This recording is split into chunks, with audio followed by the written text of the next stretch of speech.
நேற்று நைட்டு ரம்யா பக்கத்தில் இந்த சென்ஸ் அந்த ஜெயிலுக்கு வெளியில் அமித் வந்து பீன் பேக் போட்டு படுத்துட்ருக்காரு. அப்போ பார்வதி வந்து கேட்குறாங்க, நீங்கள் எதனால் இங்கே தூங்குறீங்க அப்படின்னு கேட்குறாருங்க.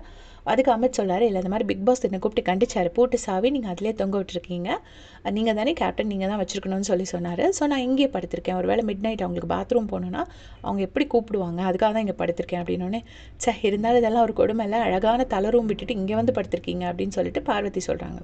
அதுக்கு அமித் சொல்கிறாரு, இட்ஸ் ஓகே, ஒரு நாள் தானே, பிரச்சனை இல்லை, பாவம் நைட்டுன்னா அவங்க எப்படி கூப்பிட முடியும் அப்படின்னு சொல்கிறாங்க.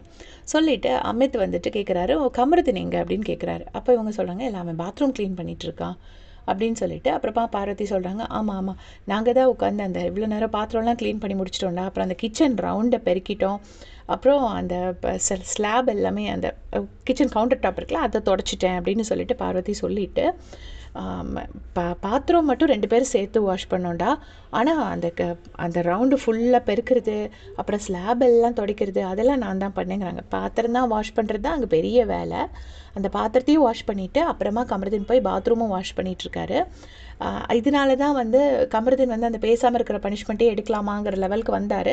அப்போ பார்வதி வந்து இல்லை நம்ம பேசாமல் இருக்கிற பனிஷ்மெண்ட் எடுக்க வேண்டாம், வேலை பார்க்குற பனிஷ்மெண்ட்டே பண்ணுவோம் அப்படின்னு சொல்லியிருந்திருப்பாங்க.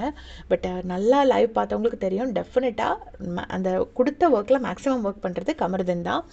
உடனே பார்வதி சொல்கிறாங்க, அதை நாங்கள் தான் பண்ணோம், மற்றபடி ஹால் க்ளீன் பண்ணுறது, துடைக்கிறது, தூக்குறது, பெருக்கிறது இதெல்லாம் எதுவுமே நாங்கள் பண்ணல, அதெல்லாம் இவங்களே பண்ண மாட்டாங்க, ஓரளவுக்கு தான்டா எங்களால் பண்ண முடியும், எங்களுக்கு ஒரு குற்ற உணர்ச்சியாக இருந்துச்சு, அதனால தான் இவ்வளோ பண்ணோம் அப்படின்னு சொல்லிட்டு பார்வதி சொல்லிட்டு இருக்காங்க.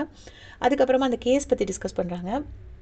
அப்போ வந்துட்டு பார்வதி சொல்கிறாங்க, நான் விக்ரம் கிட்ட போய் கேஸ் கொடுத்துட்டேன், 4 கேஸ் வாதாடிட்டான், ரொம்ப ஓவர், நானே கொடுத்துட்டேன், நீ சூப்பராக வாதாடினோடனே ஏன்டா நான் அவன்கிட்ட கொடுத்தேன்னு நினச்சேன், சரி எல்லாம் நன்மைக்கேன்னு அப்புறம் விட்டுட்டேன் அப்படின்னோடனே அமித் சொல்கிறார், ஆமாம் எனக்கும் ரொம்ப கோவமாக வந்துச்சு, எல்லாருமே உங்கள் உள்ளேருந்து வருவாங்க, விக்ரம் கிட்ட நேராக கொண்டு போய் கொடுப்பாங்க, அப்போ ட்ராஃபி அவங்கள்ட்டே கொடுத்துட வேண்டியதானே அப்படின்னு சொல்கிறாங்க. ஸோ அமித் வந்து ரொம்ப இதாக பேசிகிட்டு இருப்பார். இப்போ பார்த்தீங்கன்னா அமித் இந்த மாதிரிலாம் சொல்கிறாரு, தப்பு கிடையாது ஒரு கேம் விளையாடும்போது, பட் ஸ்டில் அமித் அப்படி பேசுவாருன்னு நான் கொஞ்சம் எக்ஸ்பெக்ட் பண்ணல, ட்ராஃபி அவங்கக்கிட்டே கொடுக்க வேண்டியதானே. ஏன்னா வந்து விக்ரம் போயிட்டு எல்லார்ட்டையும் எனக்கு கேஸ் கொடுங்கன்னு கேட்டது மாதிரி நான் பார்க்கல, விக்ரம் அப்ரோச் பண்ணி எல்லோரும் கேஸ் கொடுத்தாங்க, பிகாஸ் அவங்க டெஸ்பரேட்டாக எல்லோரும் அந்த கேஸ் ஜெயிக்கணும்னு நினச்சாங்க. அதை வந்து பேசிகிட்டு இருக்காங்க இப்போ ஒருவேளை இன்றைக்கி வந்து ரூமர்ஸ் உண்மையாகி கமருதீன் வந்து இன்றைக்கி ஒருவேளை வெளியே போயிட்டாரு அப்படின்னா கண்டிப்பாக அமித்தோட கேம் பிளேக்கு அது ஒரு பெரிய பிளாக் மார்க் ஆகிடும். அப்புறம் வந்து Parvathi full and full Amit கூட மட்டும்தான் பேசுவாங்க, அமித்தை வந்து வெளியில் ஷைன் பண்ணறதுக்கு அவருக்கு வாய்ப்பு ரொம்ப கம்மியாயிடும். பார்வதி வந்து அவங்கக்கிட்ட மட்டுமே ஒரு ஃப்ரெண்ட்ஷிப் மெயின்டைன் பண்ண ட்ரை பண்ணுவாங்க. ஸோ இதை பற்றி நீங்கள் என்ன நினைக்கிறீங்கன்னு மறக்காமல் கமெண்ட்ஸில் சொல்லுங்கள். தேங்க்ஸ் ஃபார் வாட்சிங்.